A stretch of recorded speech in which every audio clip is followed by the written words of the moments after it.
بسم اللہ الرحمن الرحیم۔ السلام علیکم۔ لبنان کا سب سے مالدار آدمی ایمیل البستانی تھا۔ اس نے اپنے لیے ایک خوبصورت علاقے میں جو کہ بیروت کے ساحل پر تھا قبر بنائی۔ اس کے پاس اپنا ذاتی جہاز تھا اور جب دھماکہ ہوا تو وہ جہاز سمیت سمندر میں ڈوب گیا۔ لاکھوں ڈالر خرچ کرنے کے بعد اس کے جہاز کا پتہ تو چل گیا لیکن لاش نہیں ملی تاکہ اسے اس قبر میں دفن کیا جائے جو اس نے خود بنائی تھی۔ برطانیہ کا ایک بہت بڑا مالدار آدمی ایک یہودی رود تشلر تھا۔ وہ اتنا دولت مند تھا کہ کبھی کبھی حکومت اس سے قرض لیتی تھی۔ اس نے اپنے عظیم الشان محل میں ایک کمرہ اپنی دولت رکھنے کے لیے مختص کیا تھا جو کہ ہر وقت سیم و زر سے بھرا رہتا تھا۔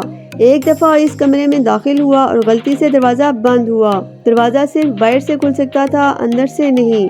اس نے زور زور سے چیخ و پکار شروع کی لیکن محل بڑا ہونے کی وجہ سے کسی نے اس کی آواز نہ سنی۔ اس کی عادت یہ تھی کہ وہ کبھی کبھی بغیر کسی کو بتائے کئی ہفتے گھر سے غائب رہتا تھا۔ جب وہ کسی کو نظر نہ آیا تو گھر والوں نے سوچا حسب عادت کہیں کیا ہوا ہوگا۔ وہ برابر چیختا رہا یہاں تک کہ اسے سخت بھوک اور پیاس لگی۔ اس نے اپنی انگلی کو زخمی کیا اور کمرے کی دیوار پر لکھا، دنیا کا سب سے مالدار آدمی بھوک اور پیاس سے مر رہا ہے۔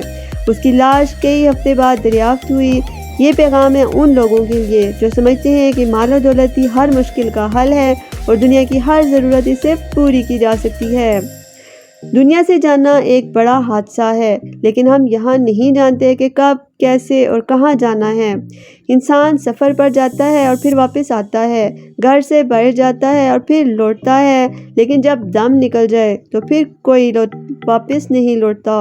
مبارکباد کے قابل ہیں وہ لوگ جو کسی پر ظلم نہیں کرتے، نہ کسی سے نفرت کرتے ہیں، نہ کسی کا دل زخمی کرتے ہیں اور نہ اپنے آپ کو کسی سے برتر سمجھتے ہیں اس لیے کہ سب کو جانا ہے۔ ایک آدمی ٹیکسی میں بیٹھا تو دیکھا کہ ڈرائیور قرآن سن رہا ہے۔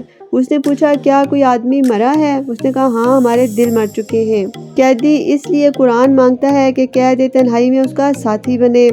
مریض اسپتال میں اس لیے قرآن مانگتا ہے تاکہ اللہ اس کے مرض کو دور کر سکے، اور مردہ قبر میں تمنا کرے گا کاش میں قرآن پڑھتا تو آج میرا غم خوار ہوتا۔